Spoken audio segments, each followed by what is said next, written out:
నమస్కారం అండి. అంతర్యామిలో ఈరోజు అంశం పట్టు విడుపులు. మనకు అందించిన వారు గోలి రామచంద్రరావు గారు. వినిపిస్తున్నది మీ విజయభాస్కర్. దేన్నైనా సాధించగలననే నమ్మకం మనిషి ఆత్మవిశ్వాసానికి ప్రతిబింబం. ఉన్నత శిఖరాలను అధిరోహింపజేసే అటువంటి నమ్మకం అండతోనే మనం ఇప్పటి వరకు సాధించిన ప్రగతి సాధ్యమైంది. ఆ ధైర్యం ఉన్న వ్యక్తి గగనతలంలోనైనా జీవించగలగడం సాధ్యమని రుజువు చేస్తాడు. అన్నింటికీ ఆ ధైర్యాన్ని ప్రదర్శించే మనిషి భూతలం మీద కూడా జీవించడానికి అశక్తుడవుతాడు.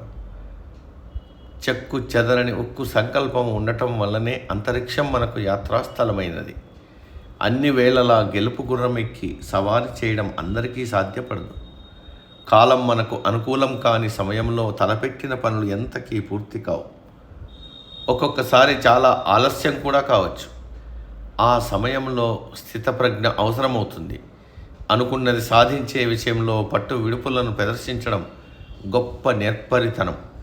పట్టి విడుచుట కంటే పడి చచ్చుటే మేలు అన్నాడు వేమన. అందుచేత ఆ విడుపును తాత్కాలికం చేసి విజయానికి ఉపయోగపడే విధంగా మలచుకోవాలి. పరాజయం పదే పదే పలకరిస్తున్నప్పుడు గతంలోని గెలుపు శాతం గురించి ఆలోచించి ప్రయోజనం లేదు. ఉరకలెత్తే ఉత్సాహానికి కొంత విరామం ఇవ్వాలి.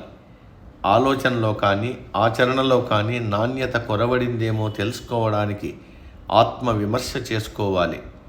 మనల్ని మనం తరచి చూసుకోవడం వల్ల బలహీనతలే కాదు, అంతర్గతంగా దాగి ఉన్న బలాలను మరొక్కసారి సమీక్ష చేసుకున్నట్లవుతుంది. ఏ రంగంలో అయినా ఆత్మవిమర్శ ప్రయోజనకారిగానే ఉంటుంది. అనుకున్న విజయాన్ని సాధించడంలో సమయం కీలక పాత్ర వహిస్తుంది. ఆశయ సాధనకు ప్రణాళిక రచించగానే అద్భుతాలు జరిగిపోవాలనుకోకూడదు. విత్తనం నుంచి అంకురించిన మొక్క వృక్ష రూపాన్ని పొందే క్రమంలో మలమల మార్చే ఎండకు తలవంచి నిలుస్తుంది. ఏటి ఒడ్డున పెరిగే గరిక పోచలు ప్రవాహ ఉధృతిలో ఉనికిని కాపాడుకోవడానికే ప్రాధాన్యమిస్తాయి. నీటి వాలుకు వీలుగా నిలిచి సమయానుకూలత లభించగానే సరైన క్రమంలో ఎదుగుతాయి. లక్ష్య సాధకుడు కూడా ఆ తత్వాన్ని వంట పట్టించుకోవాలి. పరాజయం ప్రవాహ ఉధృతిలా పెకిలించబోతున్నప్పుడు స్థిరంగా నిలిచేందుకు ప్రయత్నించాలి. తప్పించి మొండిగా ప్రవర్తించి ఉనికిని కోల్పోకూడదు. గెలుపు ఓటముల మాట ఎలా ఉన్నా మొక్కవోని దీక్షతో నెరవేర్చుకోవాలనుకున్న లక్ష్యంపై పట్టు సడలించడం వల్ల ఒత్తిడి కొంతమేర తగ్గుతుంది. అయితే పరిస్థితులు మన మీద పైచేయి సాధించే లోపు కార్యసాధనకు పునరంకితం కాగల దక్షత కూడా ఉండి తీరాలి. మనిషిని అత్యున్నత శిఖరాలకు చేర్చగలిగిన అతడి ఆలోచన సరళే ఒక్కొక్కసారి దారి తప్పి అధఃపాతాళానికి పడవేస్తుంది.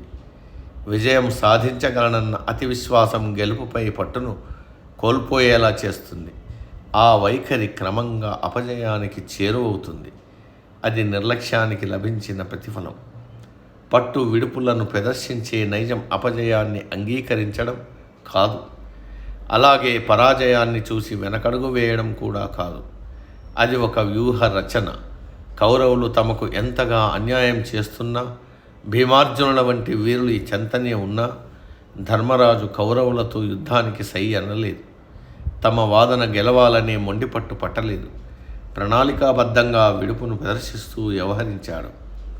కృష్ణుడి లాంటి రాయబారిని పంపి మంతనాలు సాగించాడు. అర్ధరాజ్యం కాకపోయినా 5 ఊర్లైనా ఇమ్మని అభ్యర్థించాడు.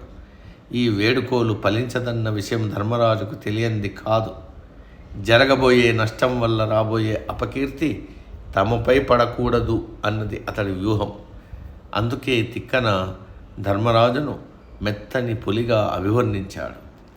సమాప్తం. సర్వే జన సుఖినో భవంతు. అందరూ బాగుండాలి, అందులో మనం ఉండాలి.